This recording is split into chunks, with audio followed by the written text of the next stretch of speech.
زندگی کی پریشانیاں، بادشاہ ہو یا غلام، مرد ہو یا عورت، بوڑھا ہو یا جوان، دنیاوی زندگی میں پریشانیاں تقریباً ہر کسی کے حصے میں آتی ہیں۔ ہم پر آئیں تو کبھی کبھی ہم ان سے گھبرا اٹھتے ہیں، کچھ بھی بول جاتے ہیں، کچھ بھی سوچ لیتے ہیں۔ دوسروں پر آئیں تو ان کے گناہوں کی سزا کہتے ہیں۔ پریشانیاں تو پیغمبروں پہ بھی آئیں۔ کبھی سوچا ہے حضرت یونس کی پریشانی کا کیا ہی عالم ہوگا جب وہ مچھلی کے طریق پیٹ میں پانی کے نیچے قید ہو گئے؟ حضرت موسیٰ کی پریشانی کیسی ہوگی جب فرعون ایک بڑی فوج کے ساتھ پیچھا کر رہا ہوگا؟ حضرت یوسف کا کیا حال ہوگا جب اتنے بچپن میں اندھے کنویں میں بند کر دیے گئے؟ 1400 سال پہلے 6 سالہ محمد صلی اللہ علیہ وسلم کی پریشانی سوچیں تو آج بھی دل خون کے آنسو روتا ہے۔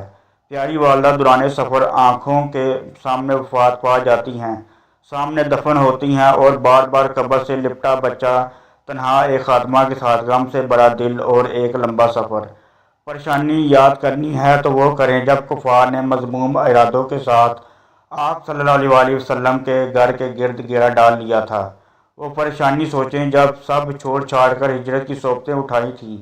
وہ وقت یاد کریں جب طائف والے ان پر پتھر برسا رہے تھے، اتنے کہ ان کے جوتے ان کے مبارک جسم سے بہنے والے خون سے بھر گئے تھے۔ ایک لمحے کو آنکھیں بند کریں اور سوچیں، کیا آپ کی پریشانیاں اس سے بڑی ہیں؟ ایک بڑی فتح کی بات سنیں، پریشانیاں بس دو ہی طرح کی آتی ہیں، ایک اس لیے کہ آپ اللہ کے راستے پہ نہیں چل رہے، دوسری آپ اللہ کے راستے پہ چل رہے ہیں۔ پہلی پریشانی آپ کو خاص طرف ڈائریکشن دینے کے لیے، درست راستے پہ لانے کے لیے ہے۔ سمجھ جائیں، سدھر جائیں، اتھرا پن چھوڑیں، سر جھکا دیں۔ جب دنیا کا پردہ آپ کی آنکھوں سے اٹھایا جائے گا تو آپ کو سمجھ آئے گی یہ آپ پر بہت بڑا کرم ہے، اس پہ شکر ادا کرنا بنتا ہے، شکایت کرنا نہیں۔